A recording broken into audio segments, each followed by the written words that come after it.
جب ہم اس زمانے کی بات کرتے ہیں جب خدا نے اپنے بندے مقدس حجی کو استعمال کیا، تو یہ آج سے تقریباً 2500 برس قبل کی بات۔ اور کئی بار ہم یہ سمجھتے ہیں یا سوچتے ہیں کہ چونکہ اب یہ بات پرانی ہو چکی ہے اور اتنی پرانی کہ ہزاروں سال گزر گئے ہیں، آج تو جدید زمانہ، آج تو نیا زمانہ ہے، آج کوئی نئی بات ہونی چاہیے۔ یہ بات یاد رکھیں، خدا کے کلام کی ایک خوبصورتی کہ زمانہ کوئی بھی سینکڑوں سال بیت جائیں یا ہزاروں سال بیت جائیں، آپ جب بھی خدا کے پاک کلام کے کسی بھی حصے پر غور کریں گے تو غور کرنے پر خدا کے پاک کلام کا وہ حصہ، آپ جتنے مرضی ماڈرن بن جائیں، دنیا جتنی مرضی ترقی کر جائے، لیکن خدا کا پاک کلام غور کرنے پر ضرور قدموں کے لیے چراغ اور راہ کے لیے روشنی بنتا ہے۔ شرط صرف ایک ہے، اور شرط کیا ہے؟ غور کرنا۔ شرط کیا ہے جی؟ غور کرنا کہ یہ اس وقت کیوں خدا نے یہ پیغام دیا اور پھر آج اس کی اہمیت کیا ہے۔ جو پہلی آیات ہے، دارا بادشاہ کا ذکر آپ نے سنا، یہ ایک فارسی اور مادی بادشاہ، اور اسی آیت کو سامنے رکھ کر ہم اس بات کا اندازہ لگاتے ہیں کہ خدا نے اپنے بندے کو اس دنیا کی تاریخ کے کس حصے میں استعمال کیا۔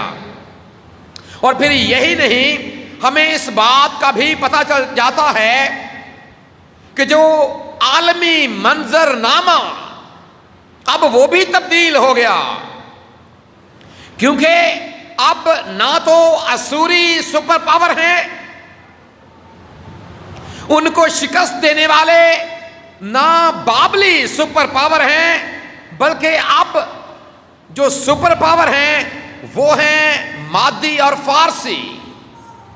فارس کی سلطنت جو عالمگیر سلطنت کا روپ دھار چکی، وہ اب سپر پاور۔ اور ہم نے، آپ کو پتا ہے، جب سیکھ رہے تھے ہم نے سیکھا تھا کہ پہلے اسوریوں نے شکست دی، مختلف قوموں کو سپر پاور بن گئے، پھر بابلیوں نے ان کو ہرایا، وہ سپر پاور بن گئے۔ اب باری کن کی ہے جی؟ اب باری کن کی ہے؟ فارسیوں کی۔ اور یہ بات ہمیں کیا سبق دیتی؟ یہ بات ہمیں کیا سبق دیتی؟ حالانکہ یہ سارے بڑی چالیں چلتے رہے کہ کسی طرح ان کی سلطنت برقرار رہے، ان کا روب، ان کا دبدبا برقرار رہے، لیکن ایک پنجابی دا محاورہ ہے کہ سدا بادشاہی سونے۔ آج کہاں اسوری، آج کہاں بابلی، آج کہاں فارسی، لیکن قادر مطلق خدا وہ صدا کا ہے اور آج بھی۔ اور اسی تو ہم کہتے ہیں، کئی بار ہم اپنی دعا میں بھی اس بات کا اعلان کرتے ہیں، اپنے خدا کا نام لیتے وقت، اس کا شکریہ ادا کرتے وقت کیا کہتے ہیں کہ تو جو تھا، تو جو ہے اور تو جو۔ اور اس لیے ہمارے خدا کی جو کوئی ایک خوبی کہ وہ ابتدا اور وہ کیا ہے؟ انتہا، وہ اول اور وہ آخر، وہ ازل سے ابد تک، وہ الفا اور وہ اومیگا۔ سو یہ منظر نامہ تبدیل ہو چکا،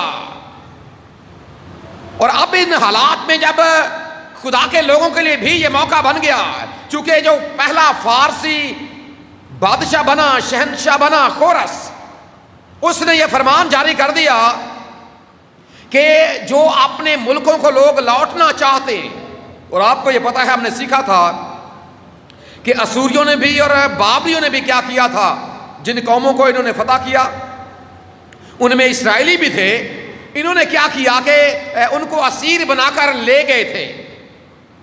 انہوں نے ایک اور طریقہ کار اپنایا. انہوں نے لوگوں کو خوش کرنے کے لیے انہوں نے کہا کہ بھئی آپ اپنے اپنے وطن میں واپس جا سکتے ہیں. اب جو واپس لوگ آئے ہیں یروشلم میں آ کر آباد ہوئے ہیں, حجی نبی ان سے کلام کر رہا ہے. خدا کا یہ پیغام ان کے لیے ہے جو بحالی کے مرحلے میں سے گزر رہے ہیں, جو سزا بھگت کر آئے ہیں اور اب وقت ہے کہ وہ بحال ہوں. سو وہ بحالی کے دور سے جب گزر رہے ہیں تو اس وقت خدا نے اپنے بندے مقدس حجی کو استعمال کیا تاکہ ان کی بحالی کا جو عمل ہے وہ تیز تر ہو سکے. اب پہلی جو آیات ہیں جہاں پر اس بادشاہ کا ذکر ہے اس کے ساتھ ہمیں ایک سیاسی نام نظر آتا ہے اور ایک اس کے ساتھ مذہبی نام نظر آتا ہے. سیاسی نام کون سا ہے جی؟ زربابل بن سیالتیل. یہ کون ہے؟ ناظم ہے. اور ناظم آپ کو پتا یہ سیاسی عہدہ, یہ وہ شخص ہے جو سیاسی اعتبار سے عہدیدار. لیکن قابل غور بات یہ ہے کہ اتنا بڑا عہدہ ہونے کے باوجود خدا نے اس سے کلام نہیں کیا. اس کے بعد جو عہدیدار جس کا ذکر ابھی یہاں پر لکھا ہوا ہے وہ کون سا ہے؟ یشوا بن یہوصدق. اور یہ ہے کیا؟ یہ سردار کاہن نہیں, سردار کاہن, اور اس زمانے کا سب سے بڑا مذہبی عہدیدار. قابل غور بات کیا ہے؟ قابل غور بات یہ ہے کہ خدا کا کلام نہ تو سیاسی عہدیدار کے پاس, خدا کا پیغام نہ سیاسی عہدیدار کے پاس آیا ہے اور نہ یہ مذہبی رہنما کے پاس آیا.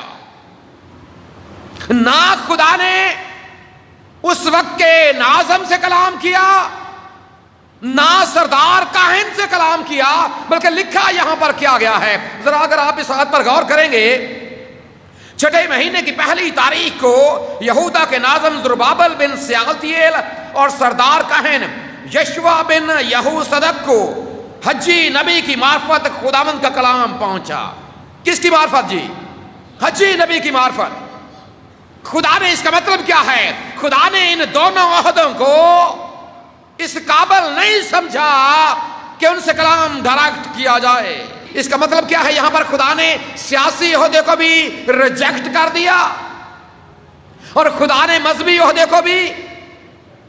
یہی وجہ ہے نا خدا نے حجی نبی کو استعمال کیا, حالانکہ یہ ذمہ داری اسی کی ہے, کیونکہ نبی کا مطلب ہی یہی ہے کہ وہ خدا کا نمائندہ بن کر لوگوں تک پہنچتا.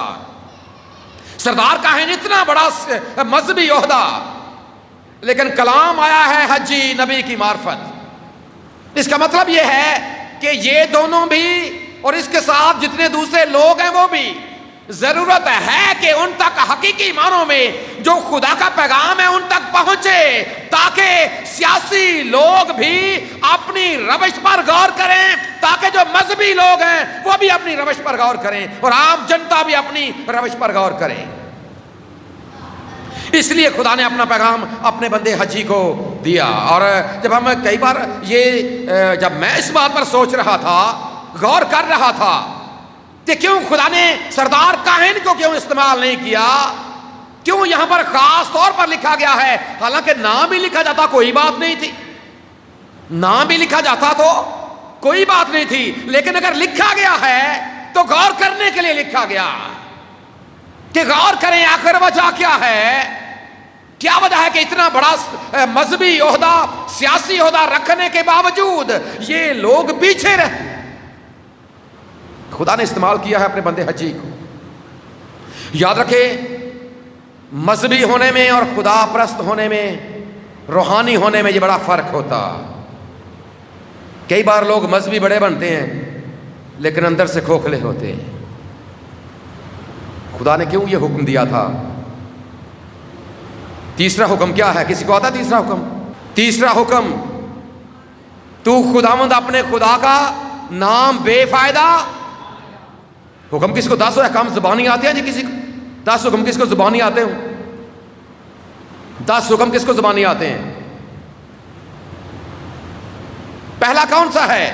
میرے حضور تو غیر معبودوں کو نہ ماننا، تو اپنے لیے کوئی تراشی ہوئی مورت نہ بنانا، تو خداوند اپنے خدا کا نام بے فائدہ نہ لینا، یاد کر کے تو سبت کا دن پاک ماننا، تو اپنے باپ اور اپنی ماں کی عزت کرنا، تو خون نہ کرنا، تو زنا نہ کرنا، تو چوری نہ کرنا، جھوٹی گواہی نہ دینا، لالچ نہ کرنا. اور تیسرا کیا ہے کہ تو خداوند اپنے خدا کا نام بے فائدہ. اور مذہبی لوگ یہی کرتے ہیں. مذہبی لوگ بظاہر جو مذہب کا لبادہ اوڑھتے ہیں لیکن وہ اندر سے کھوکھلے ہوتے ہیں. اور موجودہ زمانے میں جو میں غلط ہو سکتا ہوں، جو میرا ذاتی تجزیہ، کہ موجودہ زمانے کے لوگ سب سے زیادہ تیسرے حکم کے نافرمان ہیں. سب سے زیادہ. کیونکہ وہ خدا کے نام کو اپنی ذات کے لیے، ذاتی فائدے کے لیے استعمال کرتے ہیں. کبھی نظر دوڑائیں ایسے لوگوں پر، ان کی زندگی پر، دیکھنے میں بڑے مذہبی لیکن اندر سے کھوکھلے. اور ایسے لوگوں کے بارے میں میرے خداوند کی زبان میں مبارک کے الفاظ ہیں کہ تم سفیدی پھری ہوئی قبروں کی مانند، جو اوپر سے کچھ ہیں اور اندر سے ہاتھی کے دانت، کھانے کے اور دکھانے کے. اور پھر یہ بھی خداوند نے کہا کہ درخت اپنے پھلوں سے پہچانا جاتا. یہاں پر یہ دونوں، سیاسی بھی مذہبی بھی ایک طرف، اور خدا نے اپنے بندے حجی کی معرفت یہ پیغام لوگوں تک پہنچایا کیونکہ ضرورت تھی. وجہ کیا ہے؟ تقریباً 15 یا 16 برس ہو چکے ہیں وہاں پر آئے ہوئے. اب لوگوں کی روش کیا ہے، لوگوں کا طریقہ کار کیا ہے؟ یہاں پر ایک اور بات بڑی قابل غور ہے. وہ یہ دیکھیں، سیاسی بھی رد کر دیے گئے، مذہبی بھی رد کر دیے گئے. اور آگے کیا لوگوں کے بارے میں کیا لکھا ہے کہ خداوند یوں فرماتا ہے، رب الفاظ یوں فرماتا ہے کہ یہ لوگ کہتے ہیں. کون لوگ جی؟ کون لوگ؟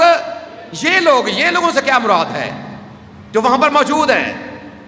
یہ جو اس وقت موجود تھے، اس وقت موجود جو عام جنتا کے لوگ تھے، کہ یہ لوگ کہتے ہیں ابھی خدا کے گھر کی تعمیر کا وقت نہیں آیا. حالانکہ آگے آپ پڑھیں تو خدا نے کہا کہ کیا تمہارے لیے مسقف گھروں میں رہنے کا وقت ہے جبکہ یہ گھر ویران پڑا. لوگوں کے پاس یہ بہانہ تھا، حالانکہ اپنے وہ گھر، مسقف سے مراد آرام دہ گھر، آرام دہ سے مراد جن میں ساری سہولیات ہوتی.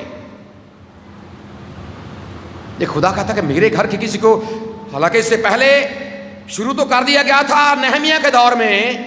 نہمیہ نے وہ، آپ جب ہم نے چونکہ اس کو پڑھا ہے ہمیں پتا ہے کہ اس نے کیسے جو یروشلم کی دیواریں ہیں، ٹوٹے ہوئے پھاٹک ہیں، کیسے ان کی تعمیر جو شروع کی ہے مشکلات کے باوجود، سارے معاملات کے باوجود.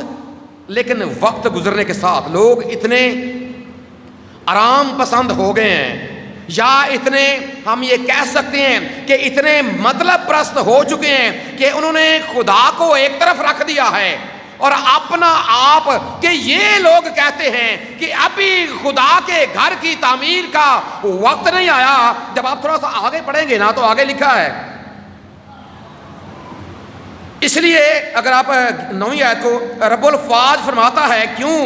اس لیے کہ میرا گھر ویران پڑا ہے اور تم میں سے ہر ایک اپنے گھر کو دوڑا چلا جاتا ہے. اپنے گھر کو، اپنے گھر کو مطلب کیا ہے کہ صرف اپنا آپ سامنے رکھا، خود غرضی عروج پر پہنچ چکی ہے کہ کسی طرح میں، کسی طرح میرا گھرانہ، کس طرح میرا خاندان، کس طرح میرا گھر، یہ سب سے بڑا اور خوبصورت، میں ترقی کر جاؤں، دوسروں کی کوئی. اور آپ کو یہ پتا ہے موجودہ زمانے میں اصل میں ہو کیا رہا ہے؟ کیوں لوگ خدا کا نام استعمال کرتے ہیں؟ صرف اپنا کام نکالتے ہیں، اپنا مطلب نکالتے ہیں، اپنے آپ کو سامنے رکھتے ہیں. اور یہ ٹریجڈی ہے آج کے مسیح کی بھی. یہاں پر بھی ایسا ہی ہے کہ ہر کوئی اپنی فکر میں لگا ہوا، چلیں چھوڑیں اس کو، اس کا ٹائم نہیں ہے ابھی، پھر دیکھ لیں گے، خیر چلو گزارا ہوں. کیا ہوتا ہے جی؟ کئی بار بہانا ہوتا ہے ایسا جی، کی ہوں پیا گزارا ہوں ہی ہے نا پہ. خدا نے کہا ایسا نہیں. یہ لوگ کہتے ہیں، حالانکہ یہی لوگ ہیں جن کے بارے میں خدا کہتا تھا کہ یہ میرے لوگ ہیں. جہاں پر یہ نہیں لکھا گیا کہ میرے لوگ، یہاں پر لکھا گیا ہے کہ یہ لوگ. کہنا یہ چاہیے تھا خدا کو کہ یہ تو میرے لوگ ہیں، یہ وہ لوگ ہیں جن کے ساتھ میں پیار کرتا ہوں، یہ شاہی کہنوں کا فرقہ اور مقدس قوم، یہ میرے لوگ. اور اگر آپ خروج کی کتاب پڑھیں 19واں باب، یہاں پر یہ الفاظ آپ کو ملیں گے. اور اگر جب آپ ہوشیہ نبی کا صحیفہ پڑھتے ہیں، وہاں پر عبرانی میں ان کے بارے میں کہا گیا کہ امی میرے لوگ. لیکن یہاں پر صرف کا لفظ استعمال ہوا ہے عبرانی زبان میں، یہ لوگ. خدا اب یہ بھی کہنا پسند نہیں کر رہا کہ وہ یہ کہے کہ یہ میرے لوگ ہیں، اس لیے کہ ان کے جو رہنے سہنے کا طریقہ وہ ویسا نہیں ہے جیسا خدا کے لوگوں کا ہوتا. خدا یہ کہتا بھی یہاں پر نہیں ہے کہ یہ میرے لوگ ہیں. کیوں نہیں کہتا؟ یہ لوگ کہتے ہیں. کیوں؟ آگے خدا نے کہا کہ تم اپنی روش پر غور کرو. کیا کرو؟ یہ اپنی روش پر. اور انسان کی روش، انسان کے رہنے سہنے کا طریقہ، اس کا جو چال چلن، اس کا زندگی گزارنے کا ڈھنگ یہ سکھاتا اور یہ بتاتا اور یہ آئینہ دار ہوتا ہے کہ کون کیا ہے، کون کیا ہے. یہ پتا چل جاتا ہے جب پھل لگتا ہے نا. کئی بار مذہبی بن کر ہم لوگوں کو دھوکہ بھی دے جاتے ہیں، لیکن وقت گزرنے کے ساتھ پتا چلتا ہے کہ بھئی یہ اس میں تھا کیا. لوگ ایک دوسرے کو دھوکہ دینے کے لیے نہ جانے کیا کچھ کر جاتے ہیں. اور آج کل تو اتنا یہ کئی بار رشتے کرنے کے معاملے میں بڑا سا لو جی منڈا ساڈا اتنا کو خدا پرست ہو اتنا پڑھیا ہر وقت رہتے ہی گرجے چ تے گرجے کردا کی یہ نہیں پتا. گرجے کس لیے جاتا ہے یہ نہیں پتا. پھر جب وہ پھر کوئی چند چڑھاتا ہے نا، پھر پتا چلتا ہے کہ کیوں گرجے روز گرجے بڑھیا ہوں. دس یہ باتیں بڑی قابل چبھنے والی باتیں ہیں، لیکن کہا تم اپنی روش پر غور کرو. خدا نے کہا بھائی یہ میرے لوگ ہی نہیں ہیں. خدا بیزار ہے.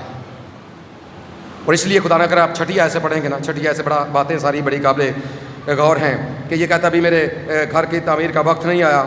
رب الفاظ جو فرماتا ہے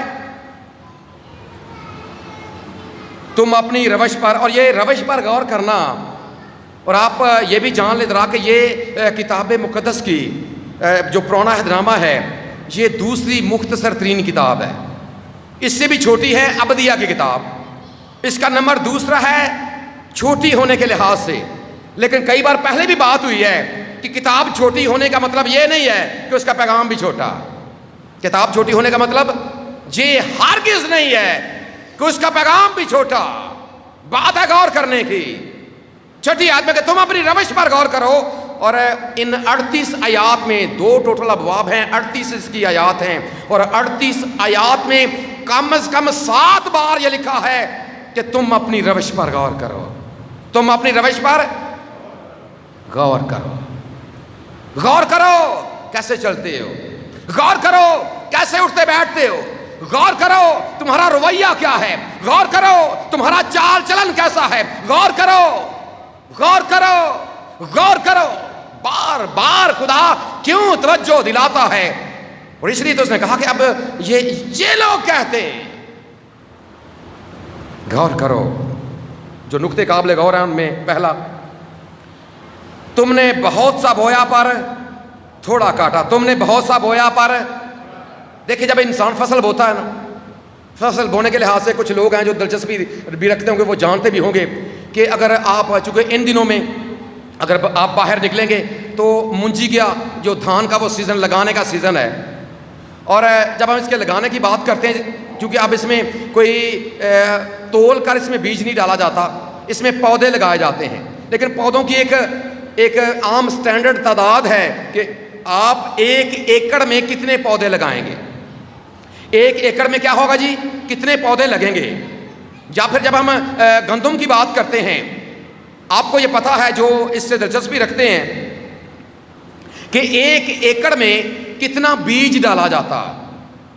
اب جب بیج ڈالا جاتا ہے نا تو پھر توقع لگائی جاتی ہے کہ اگر میں 5 کلو بیج یہ مجھے پتہ نہیں ہے کتنا بیج ڈلتا ہے، لیکن اگر ہم 5 کلو کی بھی بات کریں کہ 5 کلو اگر بیج ڈالا ہے تو توقع منوں کی ہوتی ہے، ایسی ہے جی۔ اور کئی بار جب کاشتکاری ہوتی ہے نا تو پھر لوگ جو ہیں وہ ایک دوسرے سے پوچھتے بھی ہیں بھائی اس بار کنی کنک کنا جھاڑ ہوئے، کنی کنک نکلی ہے، وہ کہتے جی میری اتنی بوریاں ہوئی ہیں، یا اتنے مال فی ایکڑ، یا جو دھان کی فصل ہے اس میں سے اتنی بوریاں۔ لیکن خدا یہاں پر ایک بات کر رہا ہے کہ چونکہ تم اپنی روش پر غور کرو اس بات پر کہ تم نے بہت سا بویا پر بیج زیادہ پایا جائے، فصل گھٹ ہوئے، وجہ کی ہے؟ بیج تو زیادہ ڈالا لیکن جھاڑ کم ہے، وجہ کیا ہے؟ خدا کہہ رہا ہے غور کرو، اگر اس معاملے میں تم بیج زیادہ ڈال رہے ہو بونے کے معاملے میں اور آگے سے کم تمہیں مل رہا ہے تو تمہیں پھر غور کرنے کی ضرورت ہے۔ اگلی بات، تم کھاتے ہو پر آسودہ نہیں ہوتے، کھاتے ہو پر آسودہ، روٹی کھانے ٹھیڈ ہی نہیں پڑتا، سکون ہی نہیں ملتا کھانے سے، حالانکہ کھانا انسان کے سکون کے لیے۔ اس کا مطلب ہے کہ جی میں آج کل ساڈے اگر پاکستان کی گل کریے سیاسی لوگ آتے نا کئی بار سیاسی پارٹیاں کے بارے میں گل ہوتی، ہم کسی کا نام نہیں لیتے، لیکن یہ بات ہوتی ہے نا بھائی یہاں کا اینا کھا نے کھا یہاں کا تو ٹھیڈ ہی نہیں بھرتا، ہوتی ہے جی یہ بات، کیونکہ لوٹتے ہیں ملک کو اتنا لیکن سیر نہیں ہوتے۔ کھاتے ہو پر کیا ہوتا ہے؟ آسودہ، آسودہ نہیں ہوتے۔ تم پیتے ہو پر پیاس، پیتے ہو پر پیاس بھی نہیں بجھتی، کپڑے پہنتے ہو گرم نہیں ہوتے۔ اور آگے مزدور اپنی مزدوری سوراخ دار تھیلی میں جمع کرتا ہے۔ مزدور کیا کرتا ہے؟ یہ اپنی مزدوری کہاں جمع کرتا ہے؟ سوراخ دار، یہ ایک محاورہ، سوراخ دار تھیلی یہ ایک محاورہ ہے، اور یہاں پر دونوں کے لیے، مالک کے لیے بھی اور مزدور کے لیے بھی۔ مالک زیادہ بیج ڈالتا ہے، کاٹتا فصل کم ہے، وجہ کیا ہے؟ خدا کہتا ہے کہ اپنی روش پر غور کرو، اگر یہ معاملہ ہے تو تمہیں غور کرنے کی ضرورت ہے۔ حالانکہ میرا تمہارے ساتھ یہ وعدہ تھا کہ میں تمہیں بھرپور برکت دوں گا، لیکن اگر آج برکت تمہاری زندگی سے اٹھ چکی ہے، اگر آپ تم آسودہ نہیں ہوتے، اگر آج تم کپڑے پہننے کے باوجود گرم نہیں ہوتے، آج تمہیں ذہنی سکون نہیں ہے، خاندانی سکون نہیں ہے، گھر میں سکون نہیں ہے، بچوں کی وجہ سے سکون نہیں ہے، تو غور کرو اپنی روش کے اوپر، کیوں سکون نہیں ہے؟ کیوں پریشانیوں نے گھیر رکھا ہے؟ باہر نکلتے ہیں پریشانیاں، گھر میں آتے ہیں پریشانیاں، کام پر ہوتے ہیں پریشانی، وجہ کیا ہے؟ اپنی روش پر کیا کرو؟ اپنی روش پر مزدور اپنی مزدوری سوراخ دار تھیلی میں، جو مالک ہے وہ اپنی جگہ پریشان ہے کہ اینا بھی پایا سی ہوئی کوئی شے نہیں۔ اور مزدور جب کماتا ہے، اس زمانے میں ہوتا کیا تھا کہ مزدور جب مزدوری کرتا تھا سکے ملتے تھے، سکے، آج کل سکے ہمارے تقریباً ختم ہی ہو چکے ہیں اب تو، اور آج تو اس کو مشینی سکے ہوتے ہیں، پتہ ہوتا ہے جی یہ 1 روپے کا سکہ ہے، 2 روپے کا سکہ ہے، 5 روپے کا سکہ ہے، 10 روپے کا سکہ۔ سکے یہ گنے بھی جا سکتے ہیں، لیکن اس وقت سکے گن کر نہیں دی جاتے تھے کیونکہ لوگ ہاتھوں سے سکہ بناتے تھے، اور ہاتھوں سے بناتے ہوئے وزن ایک جیسا نہیں رہتا تھا، سو سکے تول کر دیے جاتے تھے۔ اور جب سکے تول کر دیے جاتے نا تو جو مزدور لوگ ہوتے تھے وہ اپنے پاس ایک تھیلی رکھتے تھے، اور وہ اس تھیلی میں وہ سکے ڈالتے اور اپنے کپڑوں کے نیچے وہ اپنے بدن کے ساتھ اس کو باندھ لیتے تھے۔ یہ منظر میں بھی شاید آپ میں سے کچھ لوگوں نے دیکھا ہو، اگر آج سے 20-30 سال یا 40 سال پہلے کی بات کریں، ایک گتھلی ہوندی ہی وڈیریاں کول، کدی کسی گتھلی، کنے لوگوں نے پتا گتھلی دا؟ تقریباً سارے نے پتا ہے۔ اور گتھلی لوگ اپنے پاس رکھتے تھے، اس میں کیا ہوتا تھا؟ اس میں کیا ہوتا تھا جی؟ پیسے، اور پیسے وہ آپ کو پتا ہے پھر جو وڈیرے لوگ تھے وہ باندھتے اسے کہاں پر تھے، کیسے محفوظ رکھتے تھے اپنے بدن کے ساتھ، تاکہ کیا نہ ہو جائے، تاکہ کیا نہ ہو جائے، چوری نہ ہو جائے، تاکہ اس میں سے پیسے گر نہ جائیں۔ یہ جی بات کر رہے ہیں تھیلی کی، یہ تھیلی ہے جی، یہ نظر آ رہی ہے جی، یہ کیا ہے؟ تھیلی ہے، اس کے اوپر یہ اینو کی آندے نے پنجابی چ نیفا، اور وڈیرے کردے کی سن، تھیلی سی کے اتنے نیفا بنا کے وچ ڈوری باندھتے ہن تو منہ گھٹ کے باندھتے سن کی ہوں جی منہ کیوں کٹ کے باندھتے سن؟ تاکہ پیسے. یہاں پر خدا کیا کہہ رہا ہے کہ مزدور اپنی مزدوری جمع تو کرتا ہے، تھیلی میں ڈالتا ہے، اوپر سے وہ منہ کو بند بھی کر دیتا ہے، اپنے کپڑوں کے ساتھ جسم کے ساتھ وہ باندھ بھی لیتا ہے، لیکن وہ ڈالتا تو ہے لیکن اسے نیچے سے سوراخ بنے ہوئے ہیں. اسے پتا، وہ سمجھتا ہے کہ نیچے کچھ بھی نہیں، میں نے تو بالکل ٹھیک کیا، پیسے نو ہوا کی. مزدور اپنی مزدوری سوراخ دار تھیلی میں جمع کرتا. ڈالے تھے پیسے، گئے کہاں پر ہیں؟ سوراخ سے مراد یہ ہے کہ اس میں سے گر جاتے ہیں. اب گراتا کون ہے؟ دیکھیں نیچے سے یہ سلی ہوئی بھی ہو اور پیسے بھی ہوں زیادہ، ڈالیں زیادہ نکلیں کم، جب سارے ہی گر جائیں تو پھر وجہ تو کوئی ہے نا جی. اگر ہے بھی یہ ثابت اس میں سوراخ بھی نہیں ہے اور پیسے سارے سکے گر بھی جائیں تو پھر اس کا مطلب ہے کوئی وجہ تو ہے. اسی پھر کہڑے پاسے ٹوٹ پینے ساڑھے تے کسی جادوگر چھڈیا. کیا ہوتا جی؟ کمائی چ برکت، پتا نہیں میری تے کمائی کسے بن چھڈی، اینا کم، دن رات کم، لیکن آسودگی سکون. وجہ کیا ہے؟ وجہ خدا کا پاک کلام ہمارے سامنے رکھ رہا ہے. دیکھیں اگر آپ اگلی آیت کو پڑھتے ہیں، وہاں پر کیا لکھا ہے؟ جب تم اسے اپنے گھر میں لائے تو میں نے اسے اڑا دیا. کس نے اڑا دیا جی؟ تھیلی محفوظ ہے. لگتا یہ ہے کہ یہ سوراخ ہیں، حالانکہ سوراخ دیکھنے میں نظر نہیں آ رہے. خدا کہتا ہے میں اسے اڑا دیتا ہوں. وجہ کیا ہے؟ جب تم میرے ساتھ ہی مخلص نہیں ہوگے، جب تمہارا دھیان ہی کسی اور طرف ہے. خدا کہتا ہے کہ تمہارے لیے مسقف گھروں میں رہنے کا وقت ہے، جبکہ میرا گھر ویران پڑا. تمہاری توجہ اپنی طرف، تمہاری توجہ بیوی بچوں کی طرف، تمہاری توجہ اپنے گھر کی طرف، تمہاری توجہ اپنی کمائی کی طرف، تمہاری توجہ اپنے کاروبار کی طرف، تمہاری توجہ دنیا کی آسودگی کی طرف ہے. لیکن میں تمہاری تھیلی میں سوراخ کر دوں گا. خدا نے ایک ترتیب دی ہے ہمیں. ترتیب کیا دی ہے؟ 6 دن تک تو محنت کر کے اپنا سارا کام کاج کرنا. 6 دن تک محنت کر کے اپنا، اور آگے کیا لکھا ہے؟ کتنے لوگ ہیں جو اس بات کا خیال رکھتے ہیں کہ خدا کے دیے گئے وقت میں سے اسے وقت دینا.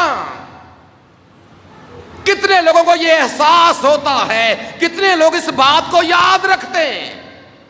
خدا کا 6 دن محنت کر، بھرپور کر، اپنا سارا کام کاج کر. یہ جو تیری ذمہ داریاں ہیں، خاندان تیری ذمہ داری، گھر تیری ذمہ داری ہے. لیکن اگر یاد رکھیں ہماری توجہ خدا سے ہٹ کر صرف اسی طرف لگ جائے گی نا. یہاں پر کیا ہے کہ میرا گھر تو ایسے ہی پڑا ہے. ہر کوئی اپنے گھر کو دوڑا جاتا ہے، اپنے مطلب کے لیے بھاگ رہا ہے. اور جب اپنے مطلب کے لیے بھاگیں گے خدا سوراخ کر دے گا. بظاہر سوراخ نہیں ہوں گے، اتوں میں کٹ کے منہ بنیا ہوئے گا. اور خدا یسوع مسیح نے کیا کہا تھا؟ اگر آپ مقدس متی رسول کا انجیلی بیان پڑھتے ہیں، پہاڑی واز میں کیا کہا تھا کہ جو آپ زمین پر مال جمع کرتے ہیں، یہاں پر کیا ہوتا ہے؟ زنگ بھی لگتا ہے اور یہاں پر چور بھی چرا لیتا ہے. اور اپنا مال کہاں پر جمع کرو؟ وہاں پر کیا ہوتا ہے؟ نہ چور نقب لگاتا ہے، نہ زنگ خراب کرتا ہے، کوئی ایسی بات نہیں ہوتی.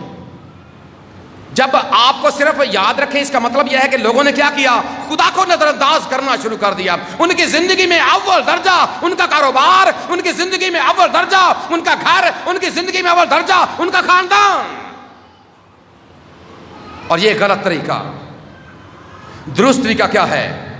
درست طریقہ اگر آپ مقدس متی رسول کا انجیلی بیان پڑھیں گے 6 باب اور اس کی 33ویں آیت میں کیا لکھا ہے کہ پہلے تم اس کی راست بازی کی تلاش کرو تو یہ ساری چیزیں تمہیں انعام میں مل جائیں گی. درست طریقہ یہ ہے تو خدا اپنے خدا کے ساتھ اپنے سارے دل، اپنی ساری جان، اپنی ساری طاقت اور اپنی ساری عقل کے ساتھ محبت رکھ. یہ وہ حکم ہے جسے آج ہم نظر انداز کر رہے ہیں. اس لیے ضرور آج اپنی زندگی پر غور کریں.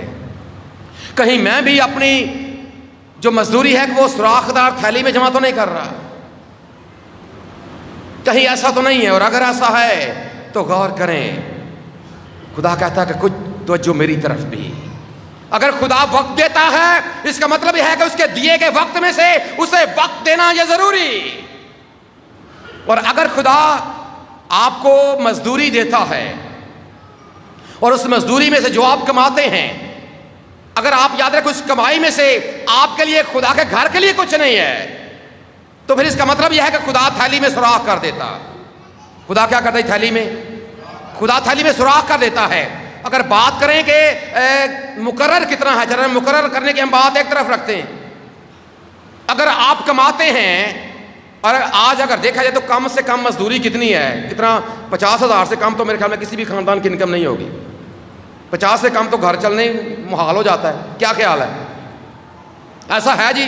30 تو عام مزدور کی مزدوری کتنی ہے جی آج کل؟ اگر مزدور 1,000 روپے ہے جی، 1,000 روپے مزدوری آج کل کتنی جی؟ 1,600 ہے. چلے 1,000، چلے 1,600 تو خیر 1,000 کی بھی بات کریں. اگر آپ 1,000 روپیہ کماتے ہیں تو 1,000 روپے میں خدا کا کتنا بنتا ہے؟ کتنا بنتا ہے خدا کا؟ مشکل ہے، ویسے یہ کام مشکل ہے. اور میں نے آپ کو ایک بار 5 جار میتھڈ بتایا تھا یہاں سے، یاد ہے کسی کو؟ 5 جار میتھڈ. آج وقت کم ہے، پھر موقع ملا ضرور اس کے بارے میں بات کریں گے کہ آپ نے اس روپے پیسے کی مینجمنٹ کیا. اور اگر آپ کو مینجمنٹ نہیں آتی ناکام ہو جائیں گے زندگی میں. اگر آپ کو پیسے کی مینجمنٹ ہی نہیں آتی، مینجمنٹ یہ ہے کہ جو مجھے ملا ہے اس میں میرا کتنا ہے اور اس میں خدا کا کتنا. اگر آپ کو مینجمنٹ کرنی آ جائے گی، جب آپ خدا کے لیے دیں گے، جب قادر مطلق خدا اوپر سے نظر کرے گا. دیکھیں جب اس بیوہ نے کیا کیا تھا، کتنی دمڑیاں، اور یسوع نے کہا کہ اس نے سب سے زیادہ ڈالا. جب آپ بھرپور نیت کے ساتھ اگر آپ خداوند کے لیے پیش کرتے ہیں تو پھر خدا کیا کرتا ہے؟ آپ کا بظاہر کاروبار چھوٹا ہوتا ہے لیکن خدا آسودگی دیتا ہے. بظاہر آپ کی کمائی کم ہوتی ہے لیکن کیسے اس پر برکت آ جاتی ہے، کیسے آپ سکون میں زندگی گزارتے ہیں. اگر آپ کے پاس روپیہ بے شمار ہے لیکن اگر اندر سکون ہی نہیں ہے، کیا فائدہ اس پیسے کا؟ کمائی بے شمار کرتے ہیں، دن رات آرام ہی، سکون ہی نہیں ہے. اگر آسودگی نہیں ہے کیا فائدہ اس کا؟ اور وہ اس لیے ہے کہ جب آپ کو خدا ہی یاد نہیں ہے، آسودگی کہاں سے آئے گی؟ آج ضرور اپنی روش پر، یہاں پر اسی صحیفے میں 7 بار لکھا ہے، اور اگر آپ انہی آیات میں دیکھیں نا 2 بار تو یہیں پر بھی ہے. 6 آیت کے شروع میں کیا لکھا ہے کہ تم اپنی روش پر غور کرو، اور آگے 7ویں آیت میں پھر رب الفاظ فرماتا ہے اپنی روش پر غور کرو. اور یہاں پر لکھا گیا کہ پہاڑوں سے لکڑی لا کر یہ گھر تعمیر کرو. یہ کام بڑا مشکل ہے. کہاں سے لکڑی لا کر جی؟ تفصیل میں جائیں گے تو یہاں پر چونکہ ہر لکڑی جو ہے وہ عمارت میں استعمال نہیں ہوتی. اس وقت لبنان سے، اور جب پہلے ہیکل تعمیر کی گئی تھی لبنان سے یہ سارا میٹیریل آیا تھا. اس کا مطلب ہے کہ اس کے لیے محنت کرنی پڑے گی. پہاڑوں سے، اور پہاڑ کا مطلب مشکل بھی ہے، پہاڑوں سے لکڑی لا کر یہ گھر تعمیر کرو. مشکلات برداشت کر کے میرے گھر کی طرف، میری طرف توجہ کرو. اور جب آپ یہ مشکلات برداشت کریں گے، خدا کی طرف توجہ کریں گے، تو قادر مطلق خدا کا یہ وعدہ ہے کہ تم میری طرف رجوع کرو تو میں تمہاری طرف کیا کروں گا؟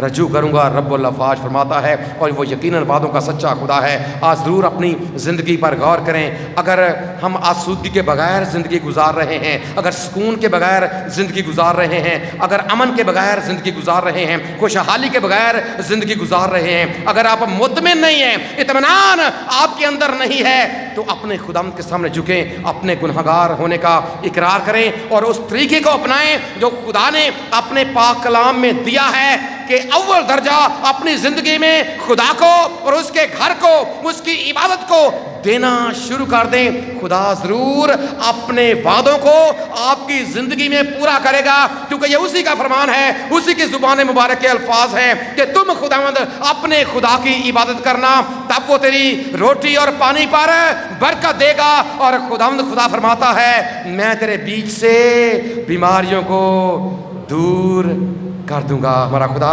اس پیغام کے وسیلے سے ہم سب کو برکت بخشے. آمین.